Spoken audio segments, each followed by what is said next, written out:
Hi friends, ഇന്ന് നമുക്ക് 4 മണിക്ക് ചായക്ക് നല്ലൊരു ഇഡ്ഡലി വടയായാലോ?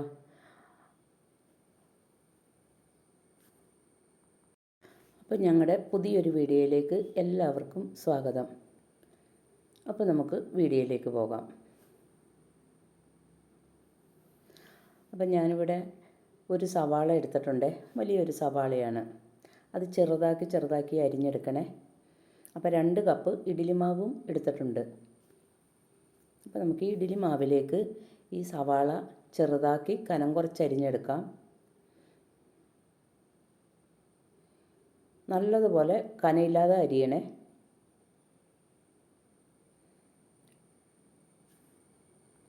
ഞാനിപ്പോൾ ഇവിടെ 2 കപ്പ് ഇഡ്ഡലി മാവ് എടുത്തേക്കണ കൊണ്ടാണ് ഒരു വലിയ സവാള എടുത്തത്. അപ്പോൾ അതിലേക്ക് ഒരു ചെറിയ കഷ്ണം ഇഞ്ചിയും കൂടി ഇട്ട് കൊടുക്കണേ. ഇഞ്ചിയും ചെറുതാക്കി അരിഞ്ഞെടുക്കണം. നല്ലതുപോലെ കനം കുറച്ച് കൊത്തി അരിഞ്ഞെടുക്കുന്ന പോലെ, നമ്മൾ സവാള അരിഞ്ഞ പോലെ തന്നെ. ഇനി ഇതിലേക്ക് 2 പച്ചമുളക് എടുത്തിട്ടുണ്ട്. അതും വട്ടത്തിൽ അരിഞ്ഞെടുക്കണേ. കനം കുറച്ച് അരിയുക. കനം കുറച്ച് അരിഞ്ഞെടുക്കണം.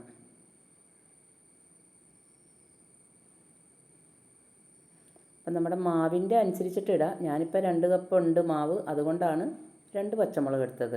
അപ്പോൾ 1 കപ്പേ ഉള്ളെങ്കിൽ 1 പച്ചമുളക് എടുത്താൽ മതിയേ. ഇതിപ്പോൾ ഇത്തിരി വലിയ പച്ചമുളകാണ്.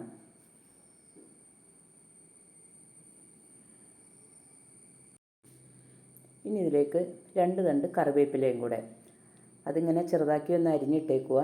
അല്ലെങ്കിൽ ഉള്ളം കയ്യിൽ വെച്ചിട്ട് ഇങ്ങനെ തിരുമ്മി നല്ലതുപോലെ അങ്ങോട്ട് ഇട്ടാൽ മതി. ഞാനിപ്പോൾ ഇവിടെ അരിഞ്ഞാണ് ഇട്ടിരിക്കുന്നത്. ഇനി നമുക്കൊരല്പം മല്ലിയിലയും കൂടെ ഇടാം. ഉണ്ടെങ്കിൽ ഇടുക, ഇല്ലെങ്കിൽ വേണ്ട. കറിവേപ്പിലക്ക് തന്നെ നല്ലൊരു മണം ഉണ്ടല്ലോ. അപ്പം മല്ലിയിലയും കൂടെ ഉണ്ടെങ്കിൽ ഒരു ഇത്തിരിയും കൂടെ നല്ലതായിരിക്കുമേ.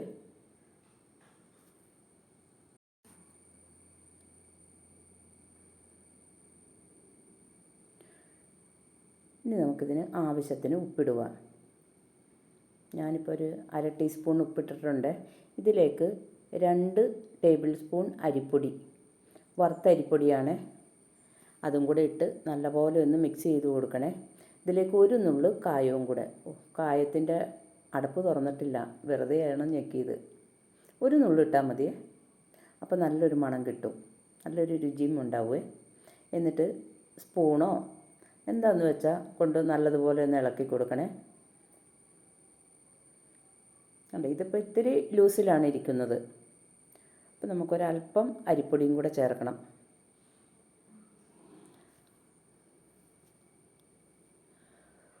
അപ്പോൾ ഞാനിവിടെ എടുത്തതിൻ്റെ ഒരു 1/2 സ്പൂൺ ഇരിപ്പുണ്ട്. അതും കൂടെ ഇട്ട് കൊടുക്കുക. 1/2 സ്പൂൺ ഇല്ല, അതും കൂടെ ഇട്ടിട്ട് നല്ലപോലെ ഒന്ന് ഇളക്കി കൊടുക്കണേ.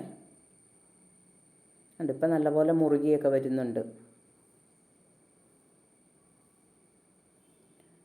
നമുക്ക് ഉപ്പുണ്ടോ എന്നൊന്ന് നോക്കാം. ഉപ്പൊക്കെ ഉണ്ട്, ഉപ്പും എരിവൊക്കെ ഉണ്ട്. അപ്പം നമുക്കൊരു പാൻ അടുപ്പത്ത് വെക്കാം. അതിലേക്ക് ഒരല്പം വെളിച്ചെണ്ണ ഒഴിച്ചു കൊടുക്കാം. ഏതെണ്ണ വേണമെങ്കിലും ഉപയോഗിക്കാം, സൺഫ്ലവറോ പാം ഓയിലോ. ഞാനിപ്പോൾ ഇവിടെ വെളിച്ചെണ്ണയിലാണ് ഉണ്ടാക്കുന്നത്. എണ്ണ നല്ലതുപോലെ ചൂടാവണേ. എന്നിട്ട് ഈ സ്പൂണും കൊണ്ട് തന്നെ കുറേശ്ശെ കോരി ഒഴിച്ചു കൊടുക്കാം. അപ്പോൾ നമുക്ക് കയ്യിൽ വെച്ച് ഉരുട്ടിയിടണമെങ്കിൽ അങ്ങനെയും ഇടാം. ഞാനിപ്പോൾ ഇവിടെ സ്പൂണും കൊണ്ടാണ് ഇട്ട് കൊടുക്കുന്നത്. കുറച്ചായിട്ട് ഒഴിച്ചു കൊടുത്താൽ മതിയേ. പെട്ടെന്ന് അങ്ങോട്ട് ലൂസല്ലല്ലോ, അപ്പോൾ പെട്ടെന്ന് ഒഴുകി പോകുമൊന്നുമില്ല. ആ ഇടുന്ന ഷേപ്പിൽ തന്നെ കിട്ടും.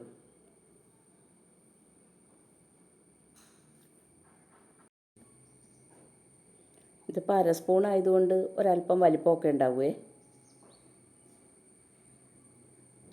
ഇനി നല്ലതുപോലെ ചൂടാവട്ടെ. ഇടയ്ക്കൊന്ന് മറിച്ചിട്ട് കൊടുക്കണേ. എല്ലാം ഇതേപോലെ തന്നെ മറിച്ചിട്ട് കൊടുക്കണം. ഇപ്പോൾ ഒരു വശമൊക്കെ നല്ല നിറമൊക്കെ വന്നിട്ടുണ്ട്, നല്ലതുപോലെ പൊങ്ങിയിട്ടുമുണ്ട്. അപ്പോൾ ഇഡ്ഡലി മാവ് നല്ല പൊങ്ങിയ ഇഡ്ഡലി മാവായിരിക്കണേ. ഇപ്പോൾ ഇന്ന് അരച്ച് വെച്ചിട്ടുണ്ടെങ്കിൽ നാളെ എടുക്കുന്ന തരത്തിലാണെങ്കിൽ നല്ലതുപോലെ പൊങ്ങിക്കിട്ടും.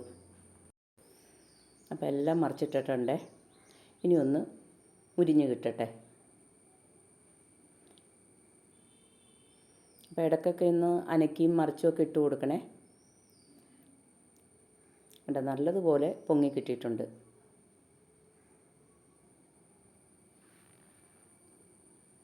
അപ്പം നമ്മൾ ഇഡ്ഡലിക്ക് അരക്കുമ്പം മാവൊക്കെ ബാക്കി വരുമല്ലോ, അതും കൊണ്ട് ഉണ്ടാക്കിയാൽ മതി. രാവിലെ ഇഡ്ഡലി ഉണ്ടാക്കാം, വൈകിട്ട് ഇതുപോലെ ഇഡ്ഡലി ബോണ്ടയും ഉണ്ടാക്കാം.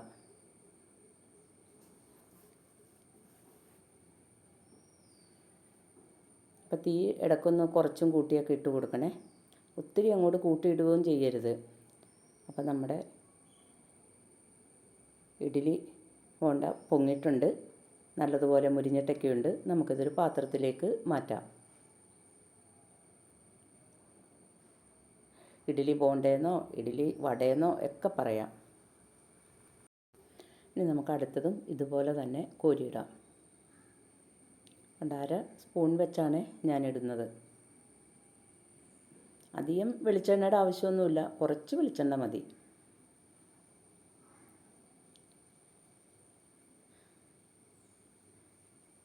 എല്ലാം ഇതേപോലെ തന്നെ കോരിയിടാം. അപ്പോൾ ഇഡ്ഡലിക്ക് അരക്കുമ്പം ഇതേപോലെയൊന്ന് ഉണ്ടാക്കി നോക്കാൻ ആരും മറക്കരുത്. കുട്ടികൾക്കൊക്കെ ഇഷ്ടപ്പെടും. കുട്ടികൾക്കൊക്കെ നെയ് റോസ്റ്റും മസാല ദോശയൊക്കെയാണല്ലോ കൂടുതലിഷ്ടം. ഇതും കുട്ടികൾക്ക് ഇഷ്ടപ്പെടുവേ.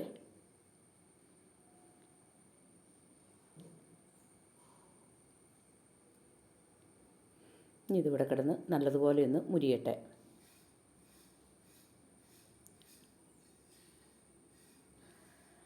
അപ്പോൾ അതും മുരിഞ്ഞിട്ടുണ്ട്, നമുക്കൊരു പാത്രത്തിലേക്ക് മാറ്റാം.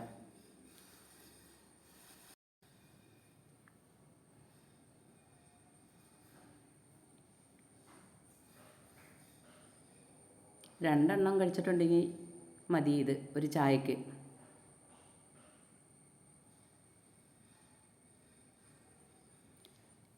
ഇനി നമുക്ക് ബാക്കിയുള്ളതും കൂടെ ഇട്ട് കൊടുക്കാം. ഞാനിപ്പോൾ 3 പ്രാവശ്യമായിട്ടാണ് ഇട്ട് കൊടുത്തത്.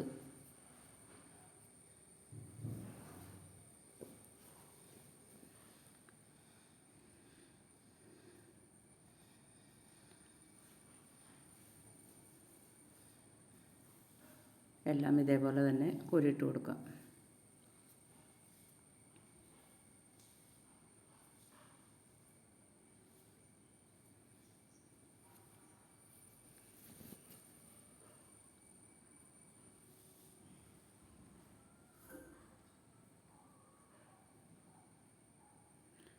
ഇനി നമുക്കൊരു ചമ്മന്തിയും കൂടെ അരച്ചെടുക്കണേ.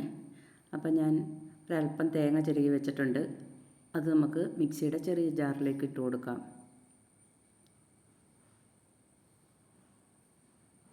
ഒരു തണ്ട് കറിവേപ്പില, ഒരു പച്ചമുളക് അതൊന്നും മുറിച്ചിട്ട് കൊടുക്കുക 2 ഒരല്പം മല്ലിയില. ഇനി നമുക്ക് ആവശ്യത്തിന് ഉപ്പും കൂടെ ഇട്ട് കൊടുക്കാം. പച്ചമുളക് ഞാൻ ഇഡ്ഡലി വടയ്ക്ക് 2 പച്ചമുളക് ഇട്ടിട്ടുണ്ടായിരുന്നേ, അതുകൊണ്ടാണ് ഇപ്പോൾ ചമ്മന്തിക്ക് 1 പച്ചമുളക് ഇട്ട് കൊടുത്തത്. ഒരല്പം ഉപ്പ്. ഇനി നമുക്കിതിലേക്ക് ഒരു 6 7 അണ്ടിപ്പരിപ്പുണ്ടെങ്കിൽ കശുവണ്ടി അതും കൂടി ഇട്ട് കൊടുക്കുക. അപ്പോൾ നമ്മുടെ ചമ്മന്തിക്ക് നല്ലൊരു രുചി കിട്ടുവേ. ഇപ്പോൾ അണ്ടിപ്പരിപ്പില്ലെങ്കിൽ കപ്പലണ്ടി ഇട്ട് കൊടുത്താലും മതി, വറുത്ത കപ്പലണ്ടി ഇട്ട് കൊടുത്താൽ മതി. ഇനി ഇതിലേക്ക് ഒരല്പം വെള്ളം, ഒരു 1/4 ഗ്ലാസ് ഒഴിച്ചാൽ മതിയേ. എന്നിട്ട് നല്ലപോലെ അരച്ചെടുക്കാം.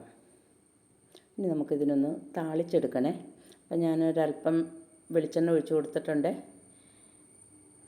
എണ്ണ നല്ലതുപോലെ ചൂടാവട്ടെ. എണ്ണ ചൂടായ ശേഷം ഒരല്പം കടുക്, ഞാനൊരു 1/4 ടീസ്പൂണേ ഇട്ട് കൊടുക്കുന്നുള്ളൂ കടുക്. കടുക് നല്ലതുപോലെ പൊട്ടണേ.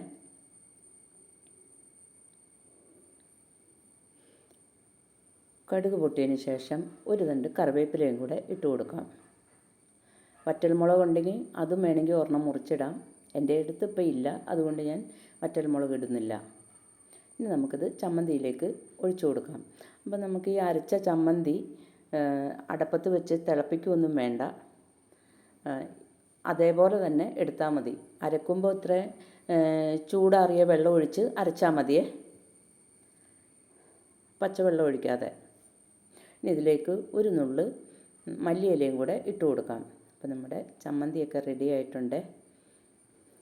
അപ്പോൾ ഇഡ്ഡലി വടയുടെ കൂടെ കഴിക്കാൻ ഏറ്റവും നല്ലത് ചമ്മന്തിയാണ്. അപ്പം എൻ്റെ അടുത്ത് സാമ്പാർ ഉണ്ടായതുകൊണ്ടാണ് ഞാൻ സാമ്പാറും കൂടെ വെച്ച് കൊടുത്തിരിക്കുന്നത്. അപ്പോൾ രുചി എപ്പോഴും ഈ ചമ്മന്തി കൂട്ടി കഴിക്കാനാണ്. അപ്പോൾ എല്ലാവരും ഉണ്ടാക്കി നോക്കാൻ മറക്കരുത്. നല്ല രുചിയുണ്ട്. അപ്പോൾ എല്ലാവർക്കും താങ്ക് യു.